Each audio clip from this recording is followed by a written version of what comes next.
In last week's edition of Completely Pointless Political Theater, congressional members began the first of 7 meetings to discuss the events of January 6th. Some people think that these are necessary and good, for whatever reason, I can't tell you, while others saw it as a meaningless charade.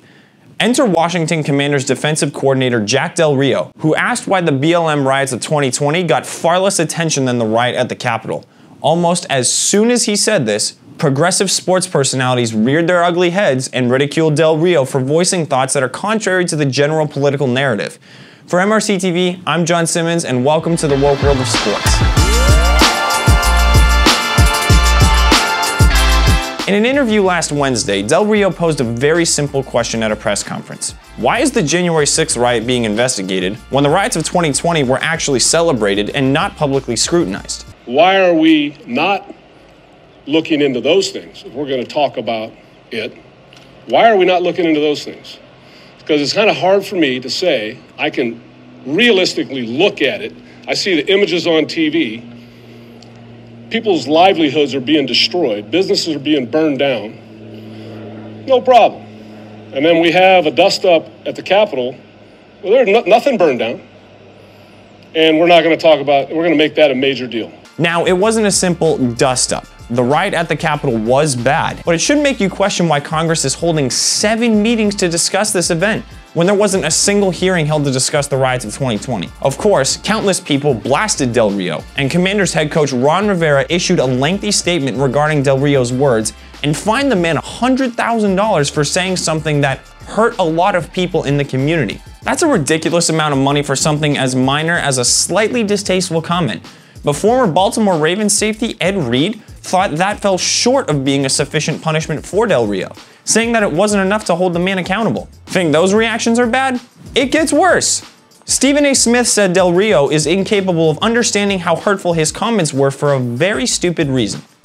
He's white. I'm sorry, what? He's white. You've probably guessed this by now, but Stephen A.'s reasoning doesn't get any better after that.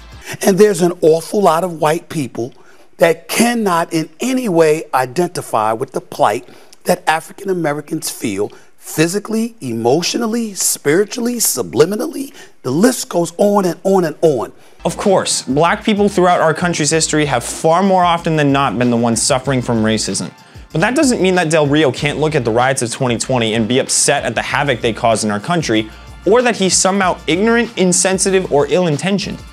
David Dennis Jr., another idiot at ESPN, also tried to use race as a basis for his argument that Del Rio should no longer have a job with the Commanders. So you're saying Del Rio's Twitter account and where he was being publicly political, you feel, was a point of contention to the point he shouldn't have been hired?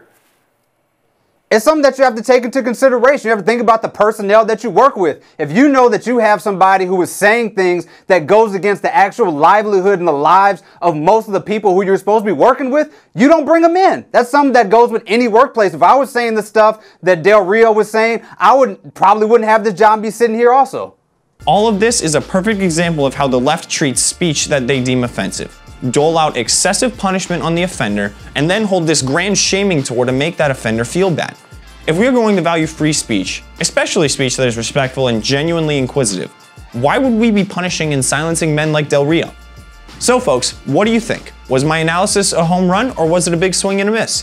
Feel free to leave your comments and subscribe to our social media channels that still let you see our content. And always remember, be on your A game and don't cave to the woke agenda in sports. For MRCTV, I'm John Simmons.